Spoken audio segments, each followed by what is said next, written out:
Y ya hablamos acerca de la gracia de nuestro Señor Jesucristo el domingo pasado.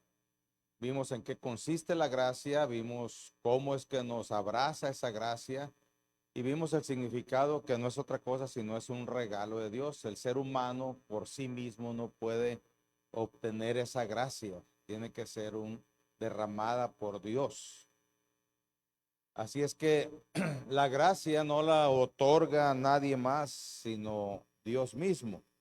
Y ya vimos cómo es derramada sobre el ser humano y que aquel que quiere, porque tampoco es a fuerzas, ni es automática, aquel que quiere acepta esa gracia, viene a Jesucristo, lo acepta como Salvador, es limpiado de sus pecados y empieza a tener un cambio en su vida, viene un nuevo nacimiento y también viene a otorgar al ser humano la oportunidad de ser regenerado, de ir perfeccionando su vida, porque lo que lo atrapaba o lo tenía esclavizado, que era el pecado y la maldad, fue liberado el ser humano y entonces ahora tiene la capacidad de ser mejor persona.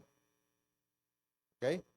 Pero ahora, dice la Escritura, la gracia del Señor Jesucristo, luego dice, el amor de Dios. La gracia se recibe por Jesucristo. El amor se recibe por medio del Padre o por medio de Dios. Y es lo que vamos a estar analizando nosotros en esta mañana acerca de la, perdón, sí, es 13, es 13:14. Es Reina Valera 1960. Bueno, va a ser una versión más antigua a lo mejor. Ah, los versículos, hermanos, y los capítulos no en el original no vienen la Biblia original, sino que aquellos que tradujeron la Biblia para ayudarnos a nosotros a encontrar más rápidamente un texto bíblico fueron incluidas. ¿Ok? Te digo esto por lo que está pasando aquí. ¿Sí? No es algo que tenga que ver con la Biblia original. Tiene que ver con los que tradujeron la Biblia y nos ayudaron. Por ejemplo, Juan 3:16 dice, porque de tal manera amó Dios al mundo que ha dado a su Hijo unigénito para que todo aquel que en él crea no se pierda, mas tenga vida eterna. No es lo mismo decir Juan 3:16 a decir, en el libro de Juan, ¿verdad? Ahí viene este texto bíblico. Entonces todo mundo iba a tener que ojear o leer todo el libro de Juan para encontrar Juan 3:16. Entonces, los escritores, o mejor dicho, los traductores, pusieron y se pusieron de acuerdo a nivel mundial para hacer un solo forma de escudriñar o de encontrar los textos bíblicos, pero hay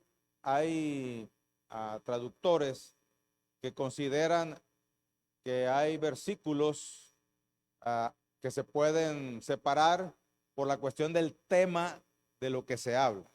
No sé si me explico. ¿Sí? Entonces, estos traductores separaron el verso 14, lo separaron como una salutación. Y en las otras también viene la salutación, pero viene junto con el 13. ¿Sí me estoy explicando? Muy bien. Entonces, hermanos, a hablar del amor de Dios o el amor del Padre, que es donde se generó todo, es hablar de la fuente, de la esencia inclusive del Evangelio, de la esencia del motivo de la vida nuestra, de la esencia de lo que el ser humano tiene que aprender a vivir. El amor, mucha gente lo confunde, porque sí es cierto, el ser humano experimenta varios tipos de amor y la Biblia lo explica. La Biblia habla de que nosotros tenemos o experimentamos 5 tipos de amor. ¿Ok? El amor biológico, que es la atracción sexual. el amor de la amistad, el amor eros, el romántico, ¿sí? El amor strong, que es de propiedad, pero no meramente sentirme dueño de, sino entender que mi esposa y yo como esposo hemos sido elegidos para estar juntos y que aunque haya mejores personas que nosotros, nos pertenecemos el uno al otro. ¿Sí me estoy explicando? Por ejemplo, mi esposa y yo, ella sabe que hay mejores hombres que yo y peores hombres que yo, ¿sí? Pero ella sabe que yo le pertenezco. De igual forma, habrá mejores mujeres que mi esposa o peores mujeres que mi esposa, pero en todo el mundo yo entiendo, sostengo y siento que ella me pertenece. Yo le pertenezco a ella y ella me pertenece a mí. De tal forma que la cuestión del adulterio, de la fornicación, desaparece con ese sentir. ¿Por qué? Porque la pertenencia es importante. Entonces, vuelvo a repetir, el ser humano manifiesta muchos tipos de amor y es donde se equivoca. Y entonces empieza a creer que el amor que el ser humano siente es igual al amor de Dios. Y estamos equivocados. Entonces, el amor que experimenta el ser humano es precisamente para la relación o relacionarse el uno al otro y que podamos nosotros experimentarlo en el matrimonio con plenitud. Y es por eso que muchas personas se separan, se divorcian, porque no están experimentando la plenitud del amor, sino que se confunden y piensan que la atracción sexual es lo único válido para ellos y lo consideran el amor. De tal forma que cuando se pierde esa atracción sexual, ¿verdad? Entonces empiezan a decir, no, es que ya no lo amo o ya no la amo. Pero cuando se conjugan los 5 tipos de amor, es un amor poderoso, indestructible, porque uno de ellos que es básico y que debe estar en la persona para poder sostenerse siempre, es el amor ágape de Dios. Cuando el amor ágape de Dios está en un matrimonio, aunque los otros 4 tipos de amor se destruyan, se acaben, se decepcionen o aminoren, el amor ágape de Dios es el que puede reestructurar, puede incentivar, puede otra vez levantar o puede otra vez reconstruir los otros 4 tipos de amor que le pertenecen al ser humano. Dicho de otra forma, yo como ser humano, en mi matrimonio, yo debo incentivar esos 4 tipos de amor: el amor de la amistad, el amor del romanticismo, el amor de propiedad y el amor biológico o de atracción sexual. ¿Sí me explico? Pero el amor ágape, que es de Dios, solamente Dios lo da.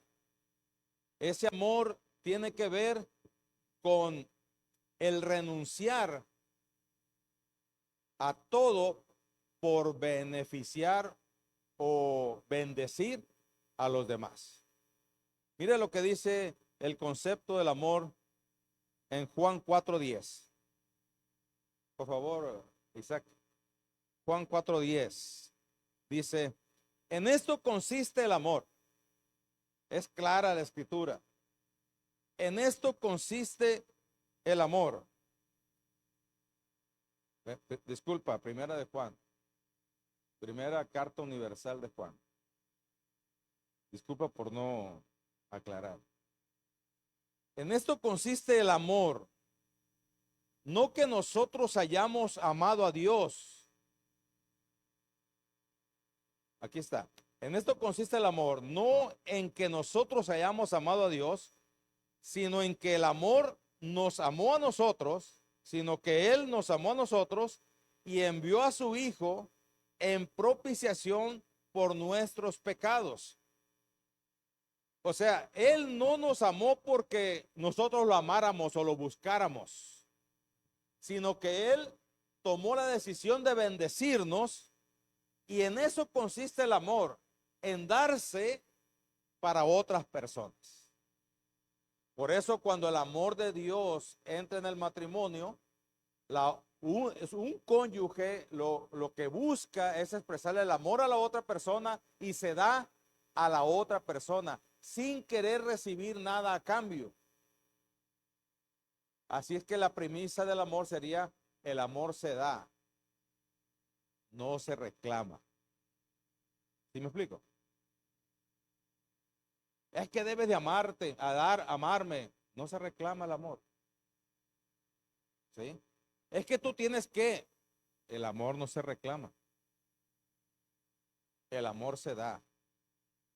Y cuando la esposa o el esposo se da el uno al otro, entonces son bendecidos los dos.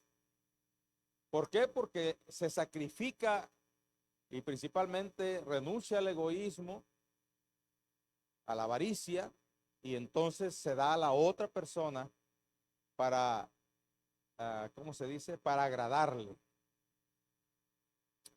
Dios sabía bien que nosotros los seres humanos no teníamos la capacidad para obtener la salvación por nosotros mismos. Y el ser humano hasta hoy no tiene la capacidad para obtener la salvación por sí mismo. Tenemos que recurrir a Jesucristo, porque fue la manifestación de amor de Dios para con nosotros, que siendo aún pecadores, Cristo murió por nosotros, según dice Romanos 5:8. Así es que Dios muestra su amor para con nosotros, que Cristo murió por nosotros. Entonces, el amor de Dios, el concepto del amor de Dios, se confirma lo que dice 1 Juan 4:10, que ya lo vimos, que no es otra cosa sino el darse a la otra persona. El verdadero amor es ese. ¿Qué amor estás experimentando tú? Cuando venimos a Cristo, nosotros, antes de recibir a Jesucristo como Salvador, éramos problemáticos, éramos egoístas, éramos ávaros. ¿Qué más éramos, hermanos? Ayúdenme. ¿Qué más éramos? Cínicos, sí, la verdad que sí. Mentirosos, ¿eh? Cobardes también éramos, aunque nos la dábamos de muy machos, ¿verdad?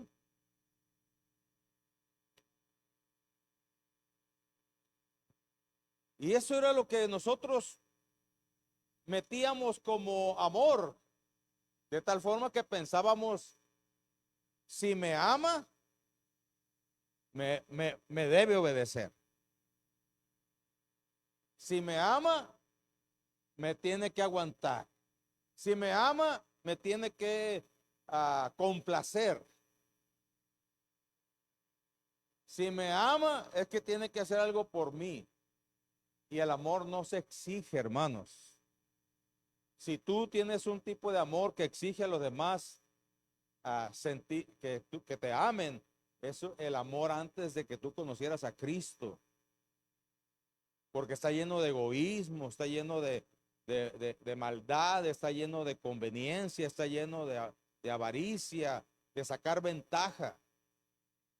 Pero cuando nosotros experimentamos el amor de Dios, cuando Él viene a nuestras vidas y le decimos: Señor, perdóname, reconozco que he pecado contra ti, contra mi prójimo, Señor, límpiame, cámbiame. En ese momento empezamos a experimentar el amor de Dios sobre nuestras vidas y empezamos a conocer el verdadero amor. Ese amor sacrificial, ese amor que no exige, sino que da. Muchas personas le tienen miedo a Dios, pero están equivocados en su concepto. Dios siempre está disponible para todas las personas, como la gracia está disponible para todas las personas, pero nosotros somos los que decidimos tomarla o no. El amor de Dios está derramado sobre todas las personas. Es por eso que aún sigue saliendo el sol para todos. Tenemos la oportunidad de respirar, tenemos la oportunidad de vivir, tenemos la oportunidad de trabajar, tenemos la oportunidad de bendecir a nuestra familia. Tenemos toda esa oportunidad. El amor de Dios se sigue derramando, pero ¿quieres tú conocer, aceptar y tomar el verdadero amor? Porque cuando lo hagamos, entonces vamos a tener nosotros un sentir diferente. Ese sentir que es el darse a los demás.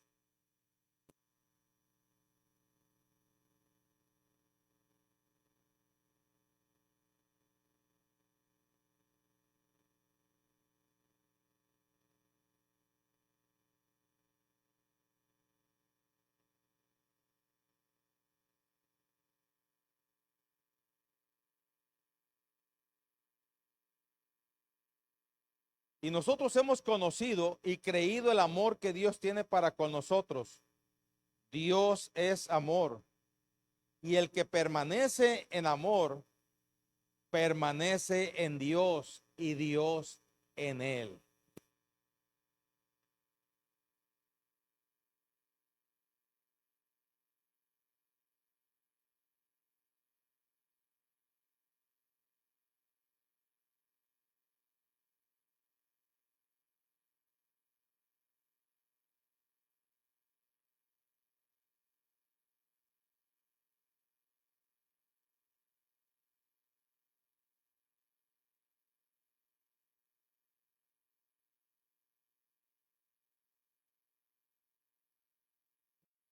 El amor que surge de Dios no es egoísta. ¿Quieres saber cuáles son los frutos del amor? Acompáñame en Primera de Corintios capítulo 13 y vamos a analizar 13 versículos rápidamente para entender cómo es que permanece ese amor. ¿Sí? Si el amor de Dios no está en la persona, entonces no puede entender este capítulo del 1 al 13. Capítulo 13 del 1 al 13. Si el amor de Dios no está en la persona, entonces no puede llevar a cabo este tipo de amor. Lógicamente no es instalado de la noche a la mañana. Tiene y se desarrolla ese tipo de amor en base en base a la comunión que uno tiene con Dios. Y ahorita vamos a ver por qué. Mire qué interesante. Dice, si yo hablase lenguas humanas y angélicas y no tengo amor, vengo a ser como metal que resuena y címbalo que retiñe. Si yo hablase lenguas humanas y angélicas. Una de las manifestaciones del bautismo con el Espíritu Santo es que la persona habla en nuevas lenguas. Pero también se pueden imitar, ¿verdad? Dicen algunos, saca la machaca, arrea la vaca. Y empiezan a inventar una serie de palabras que pareciera que están hablando en lenguas, pero lo único que están haciendo cuando hablan en lenguas, pero no manifiestan el amor, es de que su amor que dicen o los dones que están expresando espirituales son mentira. Más claro, yo puedo orar por una persona y la voluntad de Dios o la promesa de Dios se manifiesta en aquella persona y esa persona sana. Hay muchas personas que dicen, ah, mira, tiene el don de los milagros. Y en cierta forma, eso es muy impactante y las personas como que voltean a verlo a uno. ¿Sí? Pero si yo no tengo amor, así sanen, me vaya al hospital aquí y ore por todos y sanen. Si yo no tengo amor de Dios en mi vida, el tal soy un símbolo o es algo que resuena nomás. Es un reflejo, pero no hay amor. O sea que los dones espirituales no necesariamente hablan del amor de Dios sobre la persona. Entonces yo me estoy explicando. Así es que los dones, según este versículo, aunque se manifiesten, si no tengo amor, de nada sirve. Para mí. Para los demás sí, porque sanan. Y esa es una promesa de Dios esa, y Dios lo hace. ¿Sí me explico? Pero para mí no, no me sirve de nada.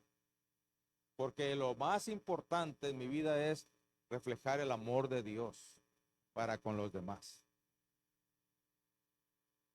Verso 2. Y si tuviese profecía y entendiese todos los misterios y toda ciencia, y si tuviese toda la fe de tal manera que trasladase los montes y no tengo amor, nada soy. Vuelve otra vez a hacer referencia a los dones, pero estos más impactantes, de profecía, de milagros, de poder. Y eso nos lleva a nosotros a entender el versículo que dice, ¿verdad? Que manda unos a los de la derecha y otros a la izquierda, a los de la izquierda al infierno, la derecha al paraíso, y les dice los de la izquierda, oye, pues si nosotros en tu nombre echamos fuera demonios y en tu nombre, apartados de mí, que yo ni os conozco a ustedes. Y uno cuando no entiende este tipo de amor, entonces no entiende ese pasaje bíblico, porque dice, oye, qué gacho el Señor, ¿no? O sea, en su nombre trabajaron, en su nombre hicieron y ni los conozco a ustedes. Sin embargo, cuando una persona hace cosas para Dios, pero la esencia del amor no está en el corazón de la persona, de nada sirve. Verso 3. Y si repartiese todos mis bienes para dar de comer a los pobres, y si entregase mi cuerpo para ser quemado, y no tengo amor, de nada me sirve. Así yo dé todo el dinero del mundo y me quede sin nada y me quede indigente si no lo hago por amor, porque oiga, hay personas que hacen las cosas para quedar bien con los demás. ¿No le ha pasado a usted? A veces quedamos porque queremos quedar bien. Pero nosotros, hermanos, que experimentamos el amor de Dios, debemos hacerlo por amor. Por eso cuando nosotros pedimos una ofrenda o cuando nosotros pedimos que nos acompañen a llevar benevolencia a algún lugar como comida o algunas otras cosas, siempre, siempre mi recomendación es lo que dicte tu corazón. Porque nosotros no nos basamos en otra cosa sino el amor de Dios que se derrama sobre nuestras vidas. Verso 4. ¿Cómo es el amor? La manifestación del amor de Dios en nosotros nos lleva a tener un amor que es sufrido. Pero al hablar de sufrimiento, hermano, no estoy hablando de que si alguien es violento contigo, lo tengas que soportar, sino que tú guardes la ecuanimidad, que tú guardes la serenidad, que eso que los demás hacen contra ti no venga y produzca odio en tu corazón, sino al contrario, le perdones. Sí, cierto, tienes que quitarte de ahí, tienes que irte de ahí, porque corre peligro tu vida. Pero que eso que alguien te hizo no provoque odio y rencor en tu corazón. En eso consiste la manifestación de amor en nuestras vidas, que cuando nosotros vemos que alguien está provocando alguna situación, que no haya un tipo de rencor o odio hacia aquella persona. Por eso dice, es sufrido, es benigno. Nosotros no hacemos las cosas para que se le quite. Nosotros no hacemos las cosas así. Nosotros usamos el amor de Dios y buscamos hacer lo mejor para las personas. A lo mejor nuestra posibilidad no es suficiente para muchas personas, pero siempre, siempre debemos estar totalmente seguros de que estamos dando el 100 para los demás. El amor no tiene envidia, el amor no es jactancioso, o sea, no se envanece, no se burla. Vamos a hacerlo rápido porque son muchos. 5, no hace nada indebido, o sea, no hace las cosas como se dice, no haga las cosas buenas que parezcan malas, ¿verdad? Ni malas que parezcan buenas. O sea, no hace nada indebido, no busca lo suyo, no se irrita. Puedes tú airarte, dice la escritura, pero no debes de pecar. O sea, que ese coraje no te lleve a agredir a las demás personas. En eso consiste el no irritarse. No que no sienta el sistema ah, biológico que nosotros sentimos como una reacción, sino que el que no se irrita es el que no deja que el coraje vaya más allá para agredir a los demás. No guarda rencor. Adelante. No se goza de la injusticia, mas se goza de la verdad. 7. Todo lo sufre, todo lo cree, todo lo espera, todo lo soporta. Y aquí es importante este pasaje bíblico explicarlo. Porque no significa, vuelvo a repetir como dije hace un momento, que vamos a estar ahí para siempre sin movernos y que las demás personas nos estén dando y dando y dando y dando, y como no debo yo ser, no debo, todo lo soporta, entonces ahí está nomás recibiendo y recibiendo. No, la idea del amor de Dios es entender que no debemos dejar surgir ninguna situación de odio y rencor para con los demás y buscar la forma de mover de esa situación que nos está agrediendo, que nos está causando problemas. ¿Qué significa esto? Que cuando a veces en una discusión, porque así somos los seres humanos, nosotros podemos discutir, no debemos dejarnos llevar ni por el carácter ni por otra cosa, sino entender que debemos nosotros soportarnos, pero con el propósito de ponernos de acuerdo. ¿Sí me explico? No solamente de quitarme de ahí, sino, gracias, hijo, sino de ponernos de acuerdo y que nosotros podamos avanzar. Que no dejemos que las reacciones de nuestro cuerpo, porque la ira, el rencor, el odio, es una bioquímica que sucede en nuestras vidas. Así como la euforia, como la alegría,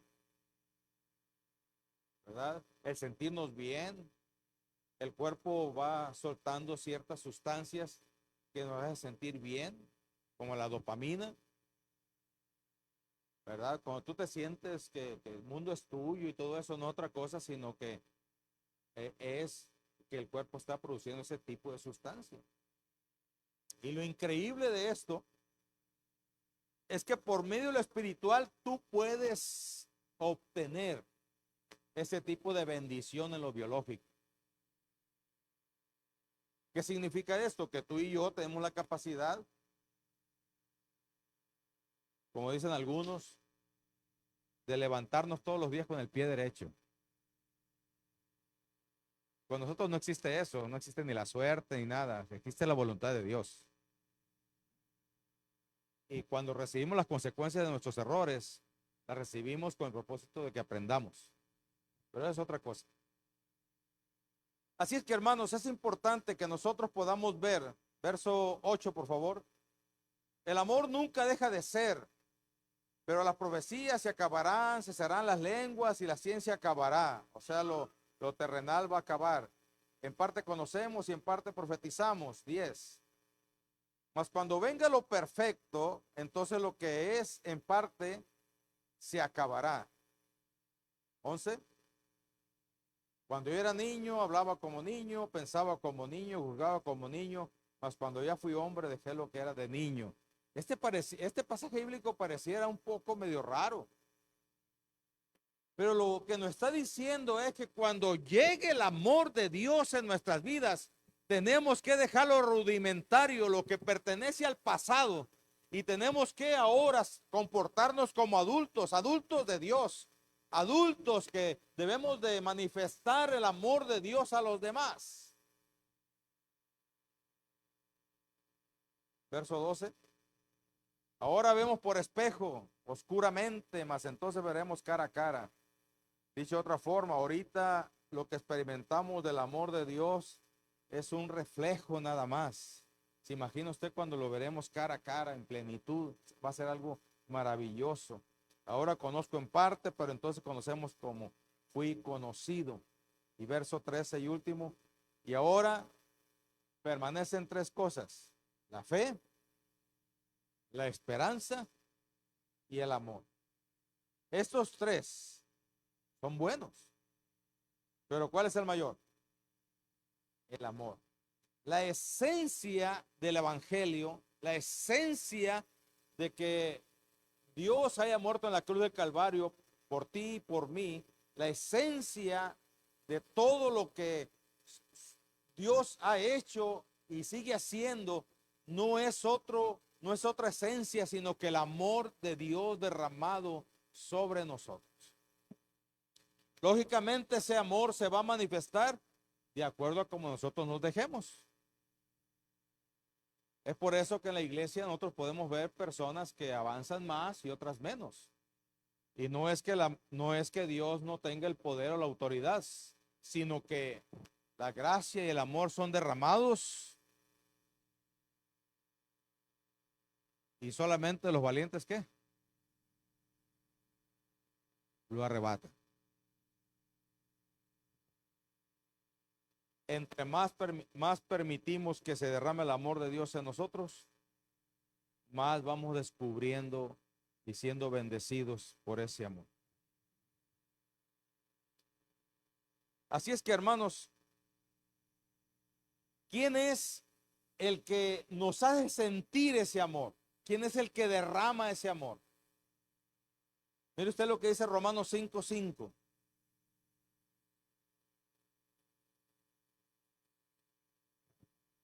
Y la esperanza no avergüenza, porque el amor de Dios ha sido derramado en nosotros, en nuestros corazones. ¿Por quién? Por el Espíritu Santo que nos fue dado. Otra vez aquí se reafirma que Dios mismo viene a vivir, a morar en nosotros y vive en nosotros. Dios no se puede alejar, Dios no te puede dejar abandonado o abandonada. Dios no te puede desamparar porque está en ti. El día que tú aceptaste a Jesucristo como Salvador, ese día vino a tu vida, hizo morada en ti. Y ahora a partir de allí, de acuerdo a como tú lo buscas, de acuerdo a como tú permites que la gracia, que el amor de Dios se derrame sobre tu vida, es como vas a experimentar esa relación con el Espíritu Santo y es como vas a sentir que el amor de Dios se derrama sobre tu vida. Porque el que produce eso es en nosotros, es el Espíritu Santo.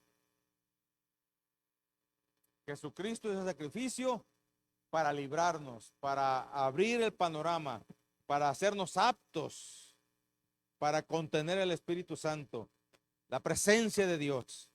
Pero el Espíritu Santo es el que derrama sobre nuestros corazones el amor de Dios.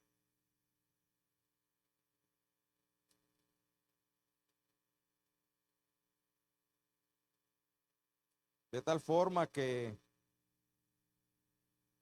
según lo que dice Gálatas 5:22, los frutos del Espíritu es amor. Algunos teólogos dicen, la Biblia aquí lo separa por comas, así fue escrito, ya lo comprobé yo en el original griego, y está escrito así. Pero algunos teólogos, en base a esta teología del amor, dicen que el amor genera todo lo demás. O sea, que el amor genera el gozo, que el amor del Espíritu Santo en nuestra vida genera la paz, que el amor del Espíritu Santo genera paciencia, que el amor del Espíritu Santo genera la benignidad, que el amor del Espíritu Santo genera bondad, que el amor del Espíritu Santo genera fe, ¿qué más así? Que el amor del Espíritu Santo genera mansedumbre, genera templanza, y dice, contra tales cosas no hay ley. O sea que si nos dejamos dirigir por el Espíritu Santo, la ley de Dios queda nulificada sobre nosotros porque aprendemos realmente lo que es el amor de Dios en nuestras vidas. Inclusive, nosotros como seres humanos amamos a nuestra familia, ¿verdad?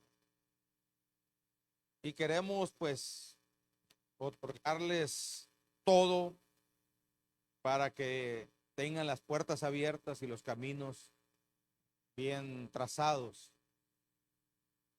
Pero muchas personas a veces nos equivocamos creyendo que es, como dije hace rato, siendo alcahuete, le estoy manifestando amor a mi familia.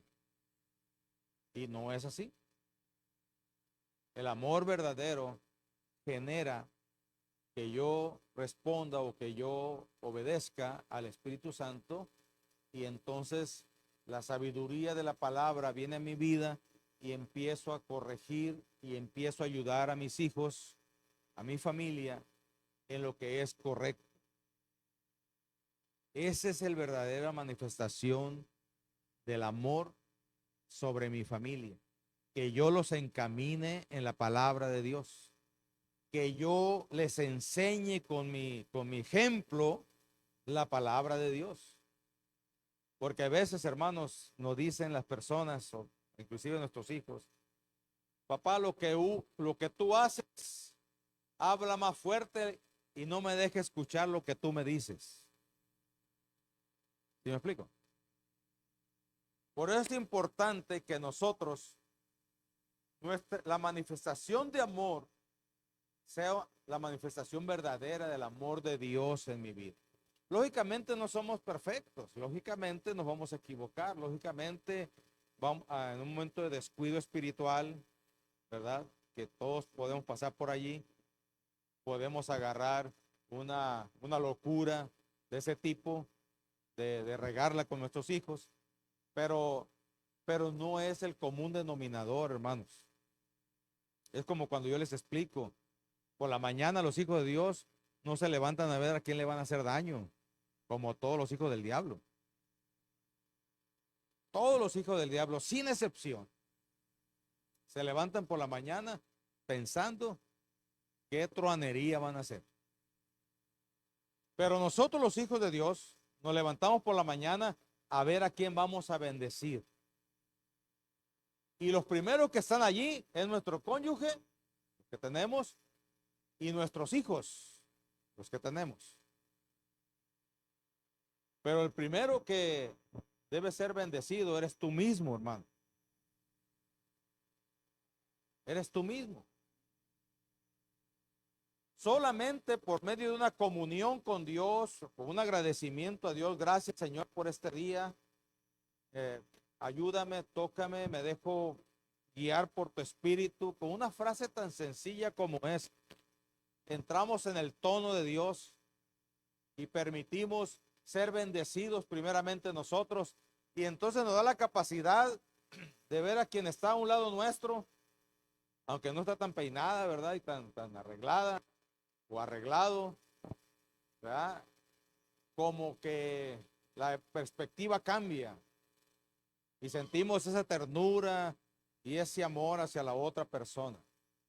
Igualmente los hijos, aunque a veces nos sacan las canas verdes, ¿verdad? No somos alcahuetes, pero no debemos dejarnos llevar por la exasperación, por inclusive la decepción o la ira, el coraje, sino ver cómo podemos ayudarlos para que compongan su vida, su camino, y llevarlos a los pies de nuestro Señor Jesucristo, y que ellos puedan aprender a obedecer al Espíritu Santo en sus vidas.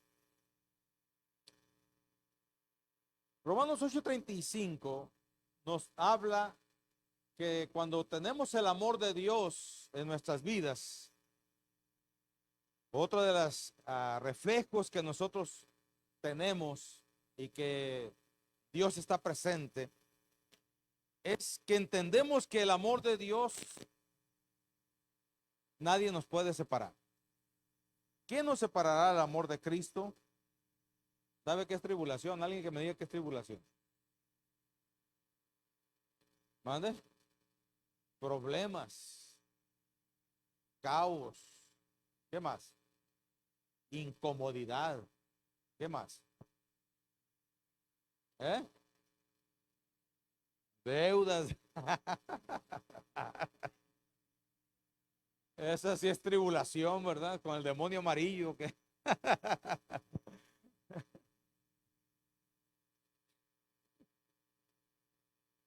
o angustia, o persecución, o hambre. Fíjese qué tremenda es una necesidad humana. Me acordé ahorita que dice hambre. Como una persona que era el heredero de todo lo que tenía el padre, y por un momento de hambre cambió todo, entregó a otra persona. Si me das de tu comida, mi primogenitura te la voy a dar.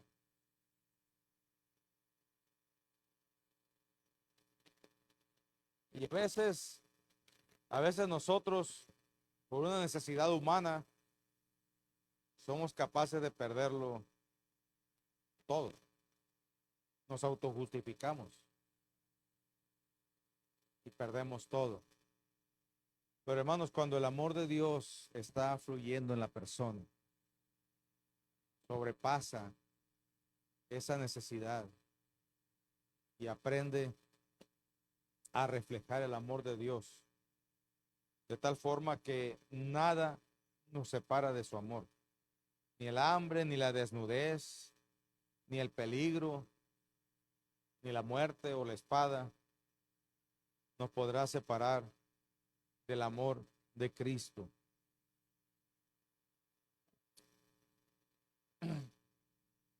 Otra de las cosas, áreas que tenemos que aprender nosotros como seres humanos, es que cuando el amor de Dios se derrama sobre nuestras vidas, ese amor nos ayuda a edificar a los demás, según lo que dice 1 Corintios 8:1. Esa edificación es cuando tú dices palabras de confirmación a tu pareja, a tus hijos. No hay veces como agarramos nosotros que, motivados por nuestro coraje, le decimos cosas equivocadas a nuestros hijos. Ah, ¿cómo eres de bruto, chamaco? ¿Ah? Y saca la chancla voladora. ¿Ah? Sino que edifica, el amor de Dios edifica a los demás. No significa que estamos aceptando el error de la otra persona, ni significa que vamos a hacer alcahuetes. Significa que eso que se hizo no provoca en nosotros la ira y el rencor, y tratamos de corregir, tratamos de platicar, tratamos de aclararle, porque a veces damos por sentado que las demás personas entienden las cosas, pero no es así. Hay una etapa de los niños que a veces a los adultos nos sacan de quicio porque preguntan por todo. ¿No le ha tocado a usted? ¿Sí? Preguntan por todo.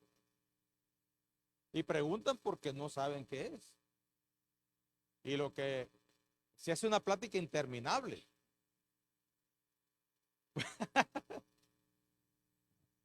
Cuidado, hija, porque te pueden agredir. ¿Qué es agredir, abuelo? Cuando alguien está causando daño y produce hematomas en tu cuerpo. ¿Qué es hematoma, abuelo? Las hematomas son coágulos que se hacen por causa de un golpe. ¿Y qué es coágulo, abuelo? Se hace interminable. Se hace interminable. Hermanos, nuestros hijos a veces no entienden las cosas. Nuestro cónyuge a veces no entienden las cosas. Los que nos rodean a veces no entienden las cosas. Porque todo lo hacen de acuerdo a su perspectiva y de acuerdo a su conveniencia. Entonces recordemos que todos tenemos una verdad relativa. ¿Relativa a qué? A lo que estamos viviendo, pero que tenemos que compararla con la verdad absoluta, que es la palabra de Dios, para poder entender cuál es el camino derecho, cuál es lo que tenemos que hacer nosotros. Porque la verdad absoluta solamente se encuentra en la palabra de Dios. Así es que, hermanos, cuando tú tienes el amor de Dios en tu vida, tratas de edificar a los demás. A veces me sacan las personas coraje y quisiera decirle un montón de cosas. Pero luego el amor de Dios viene y me dice, tú estás para edificar. Y hay que explicarle, tú eres una buena persona, tú puedes ser mejor, ¿verdad? Lo que te pasó es algo momentáneo. Mira, esto debe aprenderte para no volver a cometer el mismo error, bla, bla, bla, bla. Porque si dejamos fluir el coraje y el odio, entonces todos somos buenos para nada, malos para todo, ¿ah? Inútiles, inservibles. Pero estamos para edificar. El amor de Dios que se manifiesta en nosotros edifica a los demás. Y esa manifestación, hermanos, se lleva a cabo por medio de lo que ya platicamos de 1 Corintios 13, que ya lo vimos. Y el amor de Dios trasciende todo. Pero hay que dejarlo fluir. Dicho de otra forma, si tú dejas que tu vieja naturaleza te gobierne, entonces encontrarás leyes en tu cuerpo que te hacen desobedecer a Dios.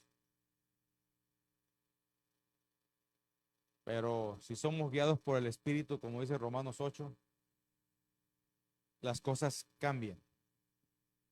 Porque el Espíritu Santo es el que derrama de su amor, el amor de Dios en nuestras vidas. Entre más relación tengas con el Espíritu Santo, más entenderemos el amor de Dios. Más fluirá el amor de Dios. Y con esto termino. La verdad, como ser humano, uno no entiende el amor de Dios. Siendo Dios, podía haber hecho otro mundo, otras personas, o una versión mejorada del ser humano. ¿Sí? Con un solo chasquido de dedos hubiéramos desaparecido sin ningún problema. Sin embargo, nos amó. Y esto que le voy a decir va a ir más allá de lo que usted ha experimentado. El amor es una decisión. ¿Me está escuchando?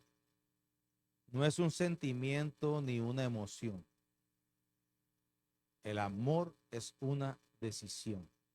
Dios decidió amarnos y buscó la forma de rescatarnos. La encontró. Hubo alguien que se dispuso voluntariamente y por esa decisión de amor, venir y dejar todo su trono de gloria como Dios mismo y tomó forma de hombre poco menor que los ángeles se dio a sí mismo para morir en la cruz, para pagar el precio, para que fuéramos rescatados. Y antes de morir, el amor de Dios se manifestó cuando dijo: Señor, perdónalos porque no saben lo que hacen. Nuestro Señor Jesucristo murió, al tercer día se levantó, después anduvo 40 días después de que se levantó de los muertos y dedicó ese tiempo para estar una vez más con sus discípulos. Y aunque la Escritura dice que muchos lo vieron, la Escritura solamente habla que se dedicó a sus discípulos para confirmar todo lo que les había enseñado, con el propósito de que ellos fueran testigos, según lo que dice Hechos 1, testigos para todos los demás. Hermanos, Dios ha hecho todo eso para que tú y yo experimentemos ese verdadero amor y seamos testigos y reflejemos ese amor de Dios a las demás personas. Amén. Ponte sobre tus pies y le decimos: Señor, aquí estoy, me rindo ante ti, Señor.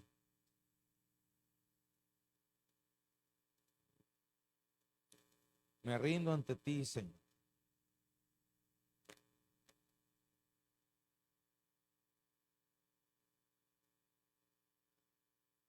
Tu palabra dice: ya no vivo yo, sino Cristo vive en mí.